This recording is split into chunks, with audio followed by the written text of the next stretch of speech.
Mesdames, Messieurs, bonsoir. Voici les titres du journal. Le Bénin, premier producteur de cajou en Afrique de l'Ouest, c'est l'ambition du gouvernement. Les résultats d'une évaluation du cadre réglementaire d'investissement dans l'industrie ANACAD ont été présentés aux acteurs de la filière. Sensibiliser l'opinion mondiale sur l'importance de l'aviation civile internationale pour le développement socio-économique des pays, c'est l'objectif de la Journée mondiale de l'aviation civile. L'événement est célébré le 7 décembre de chaque année. Le sable est devenu un enjeu économique de premier plan dans beaucoup de communes au Bénin, mais en son dragage a de nombreux effets directs sur l'environnement.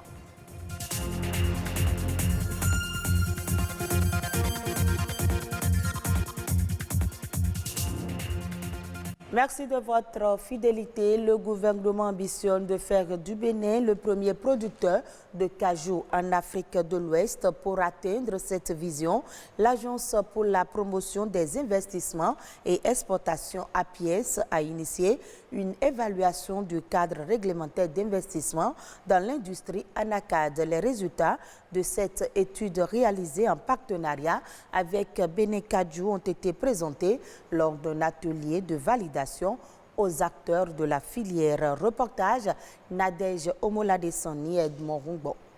Il est le deuxième produit d'exportation du Bénin après le coton et seulement 10% de la production locale est transformée par les industries béninoises. Le gouvernement nourrit l'ambition de faire du cajou un produit prisé, améliorer la valeur ajoutée de cette filière et atteindre une transformation locale de 50%. C'est donc pour promouvoir le secteur et atteindre cet objectif du gouvernement que l'Agence pour la promotion des investissements et des exportations APIES a initié une évaluation du cadre réglementaire d'investissement dans l'industrie de l'ANACAD au Bénin.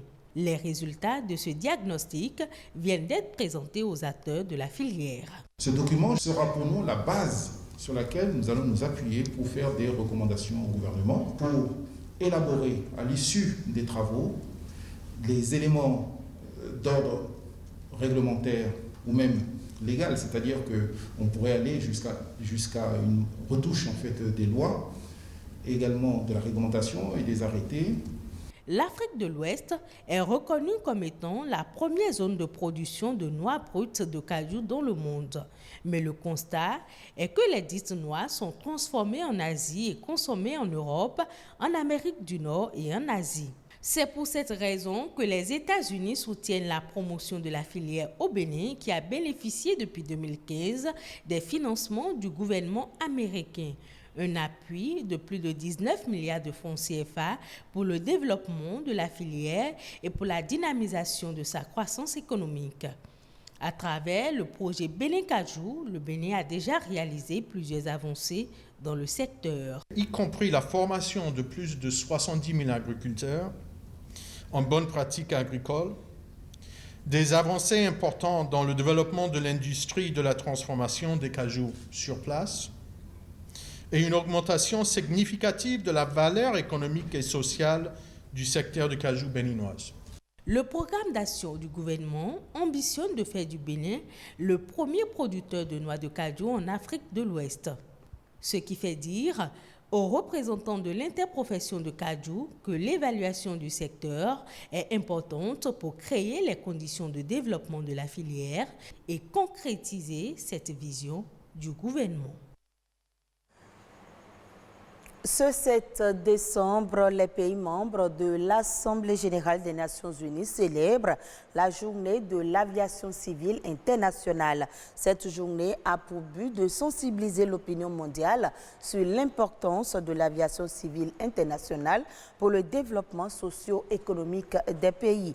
Elle vise aussi à mieux faire connaître le rôle unique de l'OACI qui prête assistance aux États en vue d'établir un réseau de transport rapide et véritablement mondial au service de toute l'humanité, nous dira Patrick Adjagbodjou dans ce reportage.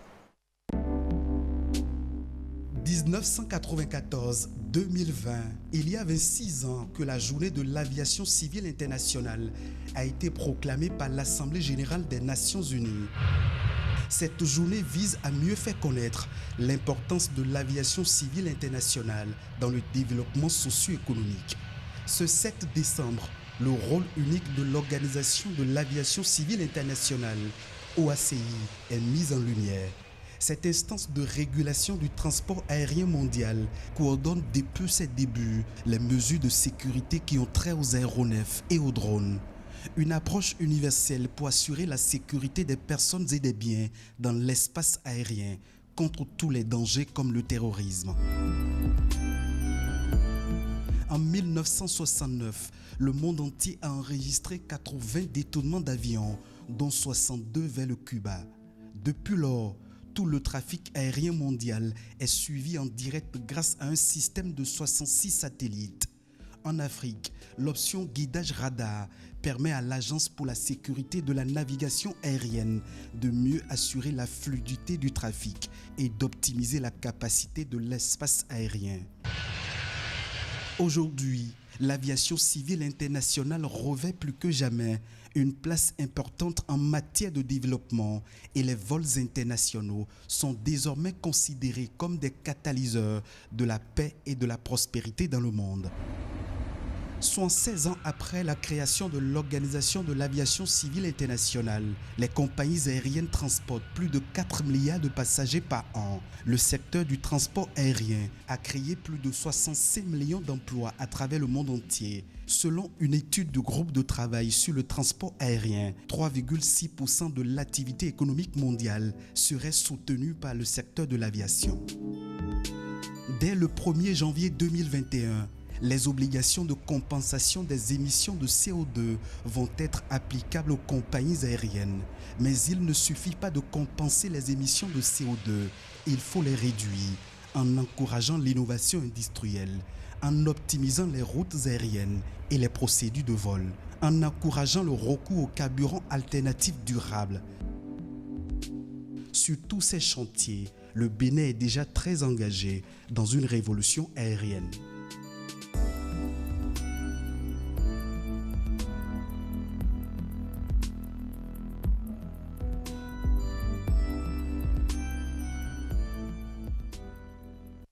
Le dragage constitue l'un des procédés utilisés aujourd'hui pour l'extraction du sable pour les travaux de construction ou pour faciliter la fluidité du transport fluvial. Mais c'est une technique qui cause assez de dommages à l'environnement.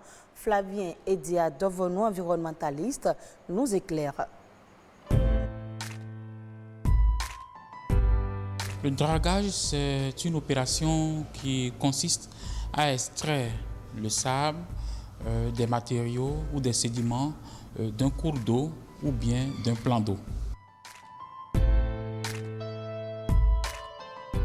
On peut procéder au dragage d'un plan d'eau lorsque le plan d'eau est comblé, lorsque le plan d'eau a beaucoup de sédiments, lorsque le plan d'eau commence par déborder. Vous savez, aujourd'hui, en plus de l'eau, qui est une ressource très utilisée, la seconde ressource naturelle que l'on utilise beaucoup, c'est le sable.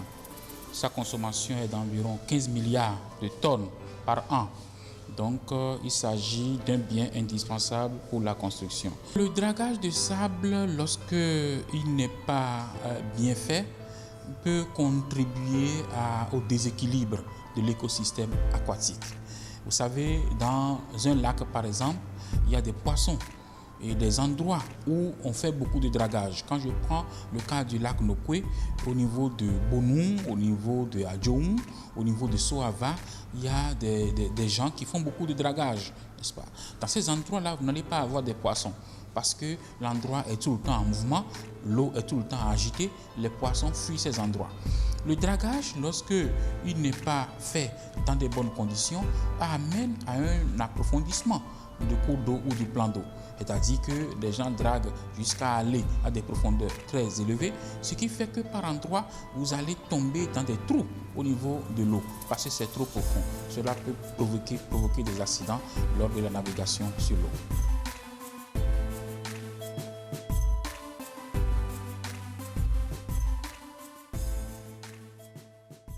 On fait à présent un tour d'horizon de quelques faits marquants de l'actualité nationale. La nation en bref, c'est avec Ulvaïs Balogun.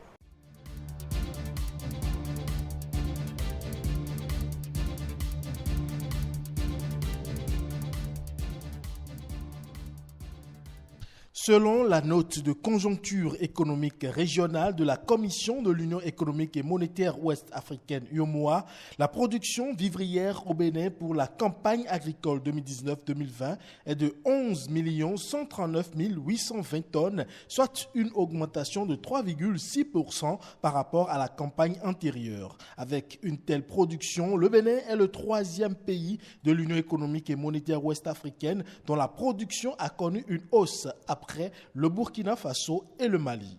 En matière d'exportation, le Bénin est le 6e pays avec un taux de 2,6%.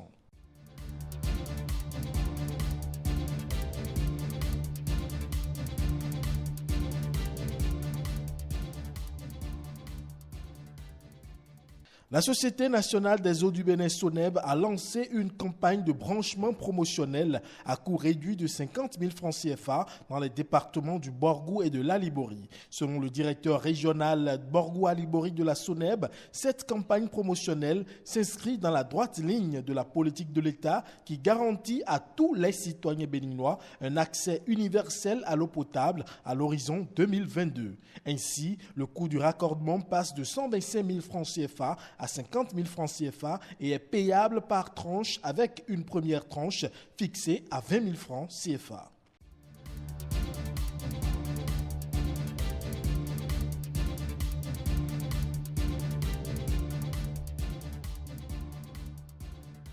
L'OCOSA abrite depuis la semaine dernière la phase pilote du volet formation du projet Assurance pour le renforcement du capital humain Arche. Il s'agit au cours de cette phase de fournir aux artisans des formations opérationnelles de courte durée leur permettant de renforcer leurs compétences pratiques et techniques, d'accéder à de nouveaux marchés par la qualité de leur production et d'améliorer ainsi leur niveau de revenu. Toutes choses qui permettront aux artisans de se professionnaliser et de réduire les cas de malfaçon dans tous les ouvrages qu'ils réalisent. Au total, 15 corps de métier et 22 métiers sont pris en compte dans le cadre de la formation. La phase pilote du volet formation se déploie dans les communes de Cotonou, d'Abomey-Calavi, de Porto Novo, de Parakou, d'Abomey, de Diakotomé, de Djougou et de Lokossa.